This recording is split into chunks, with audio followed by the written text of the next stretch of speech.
സൂര്യപ്രകാശം ഉപയോഗിച്ച് ഓട്ടോറിക്ഷ ഓടിക്കാനുള്ള ശ്രമകരമായ പരീക്ഷണമാണ് അമൃതപുരി ക്യാമ്പസിലെ വിദ്യാർത്ഥികൾ വിജയകരമായി പൂർത്തിയാക്കിയത്. അമൃത വിശ്വവിദ്യാപീഠം മെക്കാനിക്കൽ, ഇലക്ട്രിക്കൽ വിഭാഗങ്ങളിലെ എഞ്ചിനീയറിംഗ് വിദ്യാർത്ഥികളാണ് സോളാർ ഓട്ടോയുടെ വിദഗ്ധർ. ഇപ്പോൾ റോഡിൽ ഓടുന്ന ഓട്ടം എന്ന് പറഞ്ഞാൽ മെയിനായിട്ട് പെട്രോളും ഡീസൽ ഉപയോഗിച്ചുകൊണ്ടാണ്. പൊല്യൂഷൻ ഉണ്ട്. പിന്നെ ഇതേപോലെയുള്ള പ്രകൃതിവാദങ്ങൾ എത്ര നാൾ അവൈലബിൾ ആണെന്ന് പറയാൻ പറ്റില്ല. നമ്മുടെ ഈ ഇലക്ട്രിക് റിക്ഷ എന്ന് പറഞ്ഞു കഴിഞ്ഞാൽ ഫുൾ സോളാറാണ്, റിന്യൂവബിൾ എനർജിയാണ്, നോ എമിഷൻസ്. 7 മണിക്കൂർ സൂര്യപ്രകാശത്തിൽ നിർത്തിയിട്ട് ഊർജ്ജം സംഭരിക്കുന്ന ഓട്ടോറിക്ഷ മലിനീകരണം ഒന്നുമില്ലാതെ 120 കിലോമീറ്റർ വരെ സുഖമായി ഓടും. ഓട്ടോറിക്ഷയുടെ മുകളിലും പിന്നിലുമായാണ് സോളാർ പാനലുകൾ ഘടിപ്പിച്ചിട്ടുള്ളത്.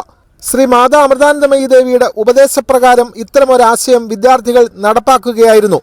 ക്യാമ്പസിനടുത്ത് ഓട്ടോറിക്ഷ ഓടിക്കുന്ന ഡ്രൈവറും കുട്ടികളുടെ സോളാർ ഓട്ടോ ഓടിച്ചു നോക്കി. ഇതായിരുന്നു അനിലിന്റെ പ്രതികരണം. 100% പാസഞ്ചർ സൗകര്യം ഉണ്ടല്ലോ, പിന്നെ പെട്രോൾ ഡീസലൊന്നും വേണ്ടല്ലോ. ഇന്ധനക്ഷാമം നേരിടുന്ന കാലത്ത് സോളാർ ഓട്ടോ എന്ന ആശയം പ്രാവർത്തികമാക്കിയതിന്റെ അഭിമാനത്തിലാണ് ഈ എഞ്ചിനീയറിംഗ് വിദ്യാർത്ഥികൾ. അമൃത ന്യൂസ്, കൊല്ലം.